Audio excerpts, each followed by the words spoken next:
Assalamualaikum warahmatullahi wabarakatuh. Perkenalkan, nama saya Sonia Febianti dengan NIM C0C021010 dari program studi D3 Akuntansi angkatan 2021.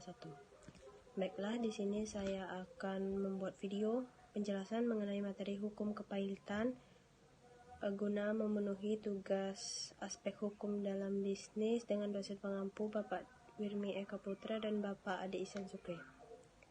A. Pengertian kepailitan.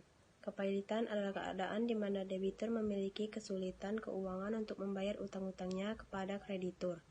Dalam hukum kepailitan atau bankrupt law, debitur dapat dinyatakan pailit apabila debitur berada dalam keadaan insolven atau tidak mampu membayar karena alasan tertentu, baik disebabkan karena adanya krisis ekonomi maupun krisis keuangan yang dialami debitur untuk membayar seluruh utangnya.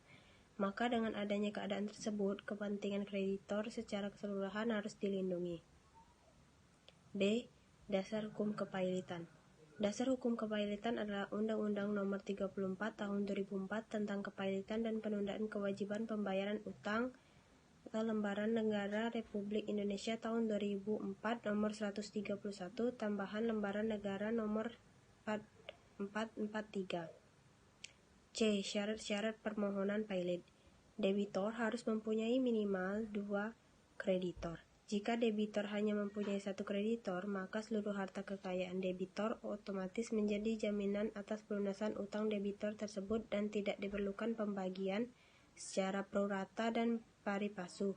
Dengan demikian, jelas bahwa debitor tidak dapat dituntut pailit jika debitor tersebut hanya mempunyai 1 kreditor.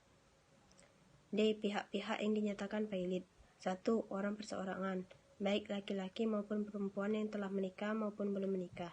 Jika permohonan persyaratan pailit tersebut diajukan oleh debitor perorangan yang telah menikah, maka permohonan tersebut hanya dapat diajukan atas persetujuan suami atau istrinya, kecuali antara suami istri tersebut tidak ada percampuran harta.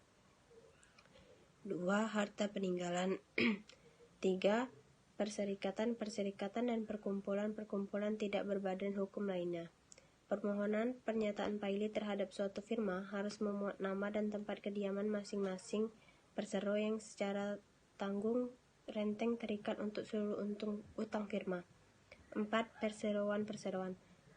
Perkumpulan, koperasi maupun yayasan yang berbadan hukum. Dalam hal ini berlaku ketentuan mengenai kewenangan masing-masing badan hukum sebagaimana diatur dalam anggaran dasarnya. E. Pihak yang mengajukan kepailitan. Sesuai dengan pasal 2 Undang-Undang Nomor 37 Tahun 2004 tentang Kepailitan dan Penundaan Kewajiban Pembayaran Utang, pihak yang dapat mengajukan permohonan pailit adalah sebagai berikut. Yang pertama ada debitur sendiri. Pasal 2 ayat 1 Undang-Undang Nomor 37 Tahun 2004, Undang-Undang memungkinkan seorang debitur untuk mengajukan permohonan pernyataan pailit atas dirinya sendiri. Jika debitur masih terikat dalam pernikahan yang sah, permohonan hanya dapat diajukan atas persetujuan suami atau istri yang menjadi pasangannya. Pasal 4 ayat 1 Undang-Undang Nomor 37 Tahun 2004. 2. Seorang kreditor atau lebih.